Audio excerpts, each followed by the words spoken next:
What had driven people so far apart in time and place to do this? What had compelled them, just like us, to decorate their homes with images of their dead ancestors? Compared to all other creatures on Earth, there is something unique about human beings that may provide an answer. It's to do with the way that our mind works. All animals take action to avoid their own deaths. It's something that we humans share with even the smallest creatures. But this is just the basic evolutionary instinct to survive, to try to avoid being killed. Human beings have got something else. We humans are the only creatures who understand the inevitability of our own death, the fact that we just can't escape it. And unlike other animals, we've got a brain that's powerful enough to imagine a world in which we're no longer alive. And there is a group of experts who believe that this helps explain why humans surround themselves with images of death. They aren't archaeologists, but psychologists, based in Arizona. I remember being 8 or 9 years old and my grandmother dying and my mom saying, "Oh, come say goodbye to Grandma because you'll never see her again." When I thought about why that was so difficult for me to bear, it was because I realized by inference that that would be me at some point. Only human beings are explicitly aware of the fact that they someday die. Just a powerful problem that humans have to face, their knowledge of their own inevitable death, and how that sort of violates so much of what we're doing day to day. We're trying to stay alive, we're trying to thrive, and yet we know inevitably it'll be thwarted. It's a terrifying thought that the one certainty in life is that we're all going to die and there's nothing we can do about it. But these psychologists believe there is a way of easing this fear, a way of trying to come to terms with our own death. The first uniquely human way of accomplishing this is art. That what art does is to take the natural world and to give us some control over it. So, by creating images of our ancestors, we're reassuring ourselves that death isn't so bad after all. That is the psychological impetus for its creation. You know, your father and your grandfather and your mom and your grandmother are still very much with you, even though they don't appear to be moving around as much as they did in the past. It's an interesting theory.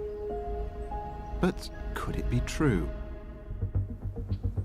Professors Solomon and Greenberg decided to run an experiment to try to discover what's happening in our minds when we see images of death.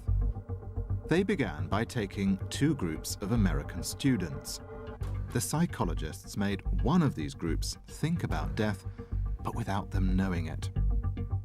And they did it by showing them these words: rose, sneaker, fajita, flower. See anything else? Well, you wouldn't, because it was too quick for television to pick up. Let's slow it down. Between the words, the psychologists flashed the word dead. Each subliminal image lasted just a fraction of a second, but long enough to put the idea of death into the subconscious minds of the subjects. The psychologists then showed both groups of people a series of pictures. They were images of famous dead Americans, icons who would have emotional value for the subjects. Like past presidents, George Washington and JFK. or screen stars.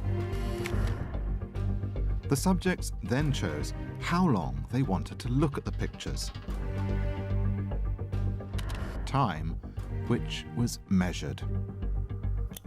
What the psychologists discovered was remarkable. The group who'd been made to think about death wanted to look at the pictures for significantly longer than the group who hadn't. It seems to show that if we're thinking about our own death, we gain reassurance by looking at images of those who've already died. So, how does this help to explain decorated skulls? Well, 9,000 years ago, Jericho was a death-ridden place. Average life expectancy was just 24. Thoughts of death would have dominated the minds of the inhabitants and would have terrified them. So, to try to reassure themselves, the Jerichoans created artistic representations of their dead. The skulls from Jericho are just a striking example of the people of that time trying to keep their dead alive and to keep them present. And if they're still present, then they still exist. And thus they exist after death. And that's really what we're all looking for. And that would be the most comforting thing. That would really assuage this potential terror.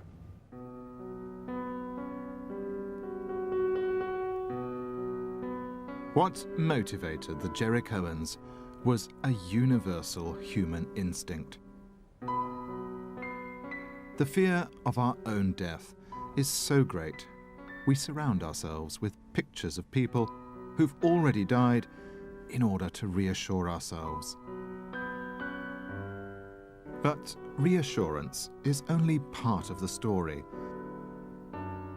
because there are other images of death that are very different. These seem to have the very opposite effect. Far from reassuring us, they exploit our fear of death and seem to make it worse. Take a look at this.